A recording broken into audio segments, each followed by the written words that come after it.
Hello, and welcome back. We're back with another episode on an update on just our progress and how things are going with this lifestyle change that we've been going through. And if you've been following along, thank you very much. All maybe 10 of you, I really appreciate you. You guys are awesome. If you are actually listening to this on YouTube or following along, man, drop a like or just drop a comment just so I know you're out there. Maybe I don't really, hopefully it's not just bots, but who has like 10 bots following a YouTube channel, right? But this week, what I want to do is kind of go over some updates. We're about 4 months into this, and I want to go through some updates on just various different things with workout nutrition and kind of show you the Excel spreadsheet as I've been filling it out, so you can kind of see what I've been doing. And then just one little topic of discussion, something just came up that I was curious about and looked into and realized I guess I'm that guy, but we'll talk about that afterwards. So here's some clicking because I'm going to be going through my spreadsheets, my Excel stuff that I track everything with. So what we're going to start with, the first page, let's go through the exercises first. So what I got pulled up here is going to be my chest and back day.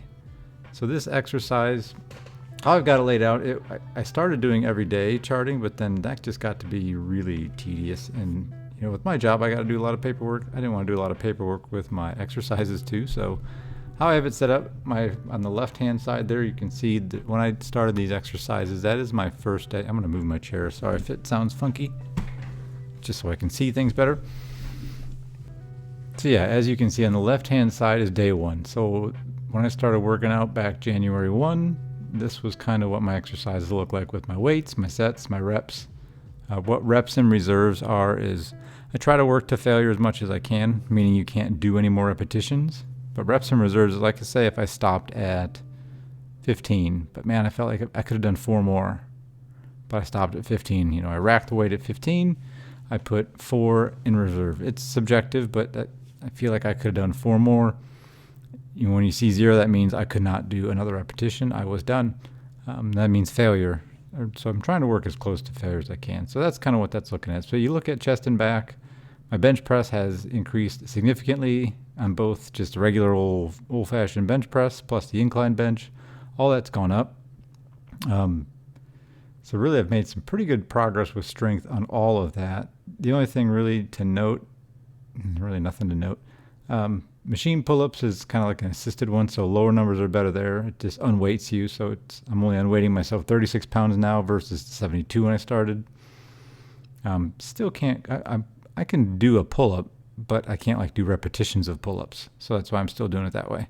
So that's the chest and back. Everything's progressing pretty well there. No complaints, nothing really to note. Arms is like my biceps and triceps. That's arm day. You can see there all the numbers, everything's trending upwards, right? Again, nothing significant to note except for the dips. I'm doing that on the machine assisted, so again, lower is better because it's unweighting you. So I'm almost to the point where I'm just doing body weight dips. I'm so close to that. I probably could do a set or 2 like that, but right now I'm still kind of using the machine for it. At the bottom of both, the chest and this arm one, you can see this is my leg exercise. So I've got the hamstring on chest and back day. Arms, I've got the heel raises, working on the gastroc. Been able to increase those quite a bit. I'm almost getting to a point where I could probably separate out and do a whole leg day. I think I'm getting close to where I could potentially tolerate that and recover well from it. Initially I didn't, because when I did a whole leg day, I couldn't walk for a week and my muscles did not recover well. But I think with my nutrition and getting stronger, I think I'm getting close to where I could do that. But for right now, I'm still doing a leg exercise every day. And I didn't put on here to chart is the abdominal. So I do some captain's chair leg raises. I'll do some supine kind of leg lowering, what they call levitation sit-ups, just sit-ups basically, to try to work on core. I didn't really track those. I probably should have, but I didn't. And the last one is shoulders. The thing I know about shoulders when I was looking at this is I really haven't progressed a whole lot. I find shoulder strengthening very challenging for me, and I don't know why. Forward dumbbell and lateral raises, I've gone up with them, but it's not a significant amount. I guess with the lateral, I've doubled my weights from 5 pounds to 10 pounds, but even at 10 pounds, gosh, I'm struggling to increase the repetitions. all of it. I'm just having a hard time with like the cable lateral raises. I'm still like at 30 pounds. I've increased the repetitions, sure, but it's still a booger. Those are tough. The single arm pulls, I stopped doing those just because I wasn't feeling like I was getting much out of that. The only thing that I've really progressed great on, I think, is the overhead press. My overhead press has gotten a lot stronger, and I feel a lot better with that. And the leg press too. Just sitting down doing a leg press machine, I've been able to increase quite a bit on the weight there. So overall, everything's getting stronger, moving all that along. You can kind of see how I'm tracking it anyway.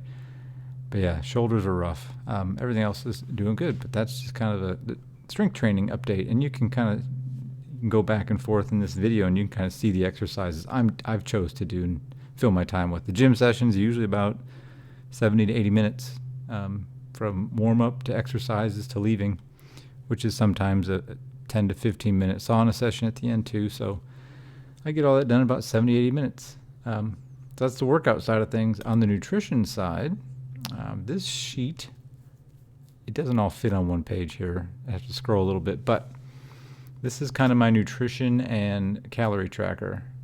And I don't know why at the top that says 3. I'll have to change that.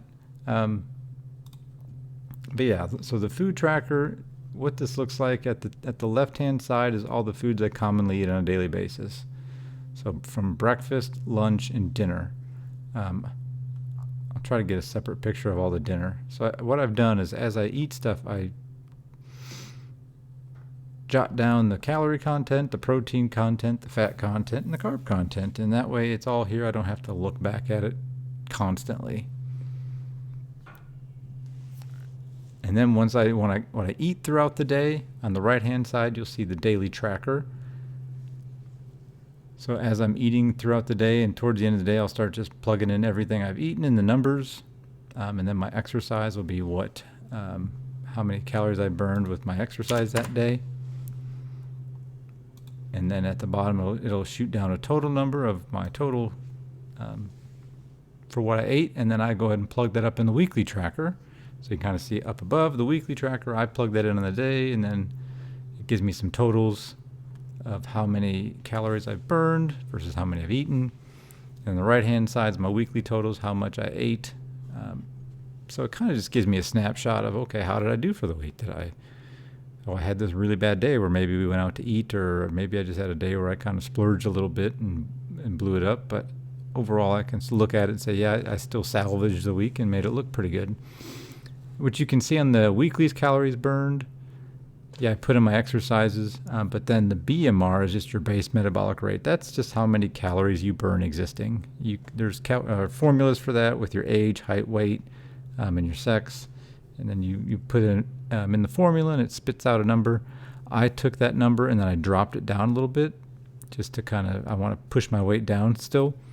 So I just dropped that number down because I want to be under that. So I stay, as you can see with this past week anyway, looking at the numbers, I stay at a pretty decent deficit consistently throughout the week. I'm eating around 13 to 1,500 calories a day, burning 300 to 400 with workouts.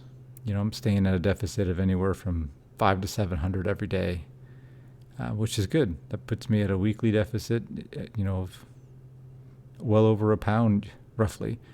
And at the bottom is my weight tracker. So every Sunday I weigh, and then I just plug in that number, and then at the end it shoots out how much weight I've lost for the month. You can see at first 9 pounds, 7.5, now to 2.5. So although April's going pretty well for me so far, so I thought that number was really going to plateau, but April I've been able to really push things hard and push that number down. Getting close to that 160 mark. Hopefully I can hit that within the next couple weeks. I don't remember the last time I weighed in the 160s. So I'm pretty excited for that. I'm getting close in terms of like the way I look, the way I feel, my exercises, where my weight's getting pretty comfortable. I don't know how much further I'm going to push it down, but I think I am going to push it down a little bit more. No pictures though. I still don't feel comfortable enough to start. I know I put the before picture at episode 1 of all this, but I haven't put any other pictures. I'm not a very picture person. I'm not an Instagram dude. I don't take pictures of myself at the gym or in the mirror. I feel self-conscious, and that ain't me. So I don't do that, but at some point I'll probably take a picture just to post a progression picture to show that. So that's how I track everything. This is my trackers. This is the numbers I'm plugging in every day. You can kind of see if you look. You can look at the kind of the foods I'm eating. Some of those I don't eat very much of, but I've put them down there. You notice movie theater popcorn it's a lot, but I don't eat that by myself. I'm splitting that between my wife and my 3 kids. So we're splitting up a large popcorn at a movie, which we went to the movies once. I think, just once since all this, and that's where I kind of calculated up the nutrition content. And as you can see, it's not healthy, but man, it tastes so good. But yeah, that's my tracking system and my exercises.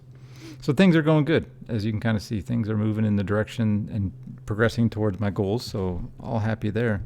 The thing that came up that I mentioned earlier, it was in the gym, and I'm genuinely curious what people say. So I might actually share this episode on the Facebook or wherever, just because I'm curious to get people's input, and it's silly, but headphone use in the gym. A lot of people use headphones in the gym, and that's fine. And people listen to music while they work out. I do not. I don't know. I don't wear headphones. I don't listen to music in the gym. Just, I guess, listen to the ambient sounds, but I don't really pay attention to even the sounds that are going on. I know there's a lot of weight clanging and people grunting and whatever, and the music that they play at the Y, which half the time I don't listen to or pay attention to.